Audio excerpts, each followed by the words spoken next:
গুজরাট ও রাজস্থানের পশ্চিম সীমান্তে তিন বাহিনী নিয়ে সামরিক মহড়া শুরু করেছে ভারত। পাকিস্তান লাগোয়া পশ্চিম সীমান্ত, পাকিস্তানের সিন্ধু প্রদেশ এবং গুজরাটের মধ্যে শের ক্রিক অঞ্চল থেকে শুরু করে আরব সাগর পর্যন্ত অঞ্চল জুড়ে এই মহড়া অনুষ্ঠিত হচ্ছে। ত্রিশূল নামে এই মহড়াকে প্রতিরক্ষা বিশেষজ্ঞরা অপারেশন সিন্দুরের পর সবচেয়ে বড় সামরিক মহড়া বলে বর্ণনা করছেন। অন্যদিকে ঠিক এই সময়ে পাকিস্তানের নৌবাহিনীও সামরিক মহড়া শুরু করেছে। উত্তর আরব সাগরে নৌবাহিনীর এই মহড়া শুরু হয়েছে রোববার থেকে। বুধবার সেটি শেষ হওয়ার কথা রয়েছে।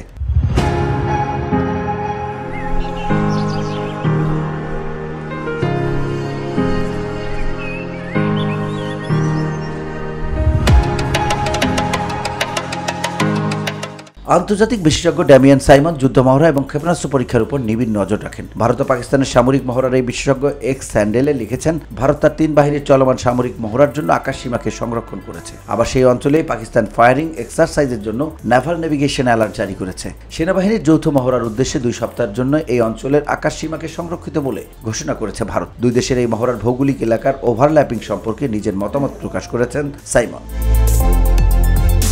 তিনি লিখেছেন, মহড়ার ভৌগোলিক এলাকা একে অপরের অনুশীলন এলাকার মধ্যে পড়লেও দুপক্ষের মধ্যে সমন্বয় নিশ্চিত করবে যে কোনো ঘটনা ছাড়াই পেশাদার উপায়ে কাজ সম্পন্ন হবে। পাকিস্তান থেকে বিবিসির সংবাদদাতা রিয়াজ সোহেল জানাচ্ছেন, আরব সাগরে মহড়া শুরু করেছে পাকিস্তান সেনাবাহিনী। করাচিতে শুরু হওয়া Pakistan international maritime expo and কনফারেন্সের অংশ হিসেবে এই মহড়া অনুষ্ঠিত হয়েছে।